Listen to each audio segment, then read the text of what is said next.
L'Exode, chapitre 4. Moïse répondit et dit, Voici, ils ne me croiront point, et ils n'écouteront point ma voix.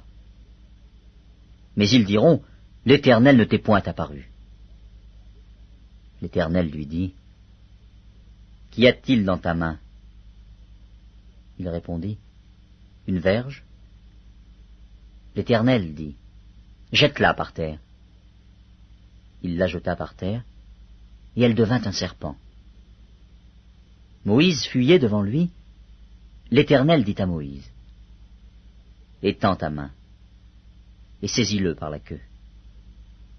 Il étendit la main, et le saisit, et le serpent redevint une verge dans sa main.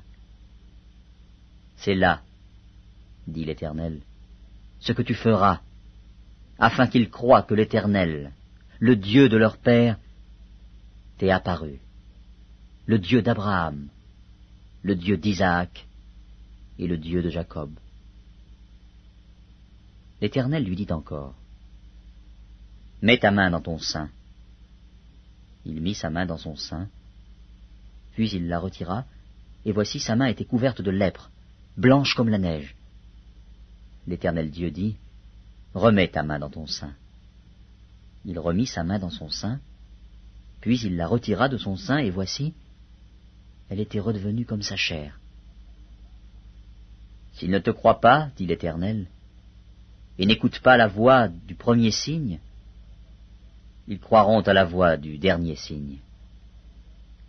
S'ils ne croient pas même à ces deux signes, et n'écoutent pas ta voix, tu prendras de l'eau du fleuve, tu la répandras sur la terre, et l'eau que tu auras prise du fleuve deviendra du sang sur la terre.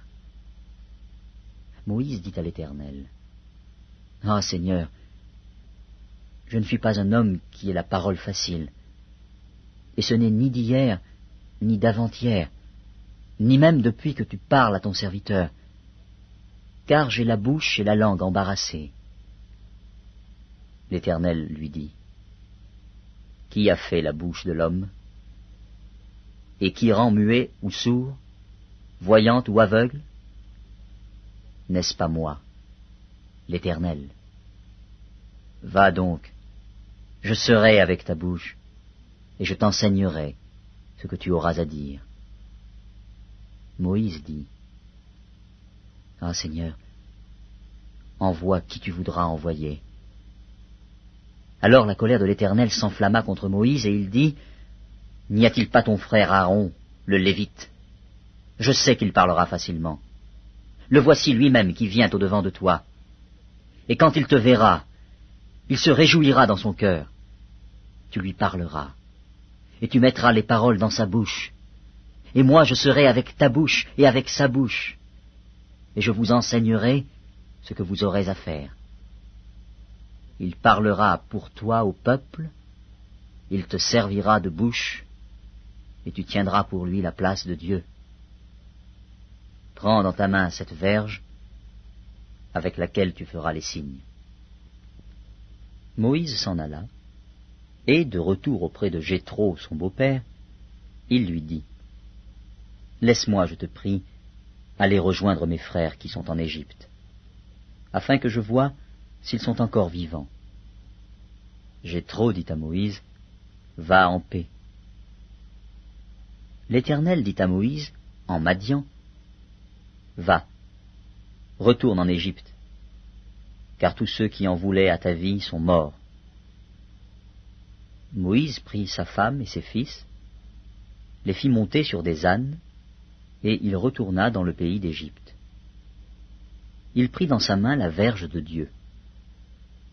L'Éternel dit à Moïse, En partant pour retourner en Égypte, vois tous les prodiges que je mets en ta main. Tu les feras devant Pharaon, et moi j'endurcirai son cœur, et il ne laissera point aller le peuple. Tu diras à Pharaon, Ainsi parle l'Éternel. Israël est mon fils, mon premier-né. Je te dis, laisse aller mon fils, pour qu'il me serve.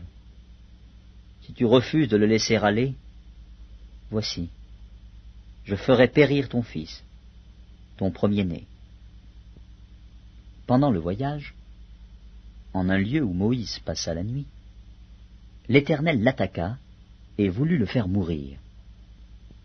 Séphora prit une pierre aiguë, coupa le prépuce de son fils et le jeta aux pieds de Moïse en disant « Tu es pour moi un époux de sang. » Et l'Éternel le laissa.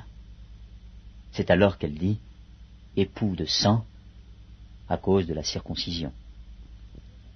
L'Éternel dit à Aaron « Va dans le désert, au devant de Moïse. » Aaron partit, il rencontra Moïse à la montagne de Dieu, et il le baisa. Moïse fit connaître à Aaron toutes les paroles de l'Éternel qu'il avait envoyées, et tous les signes qu'il lui avait ordonné de faire.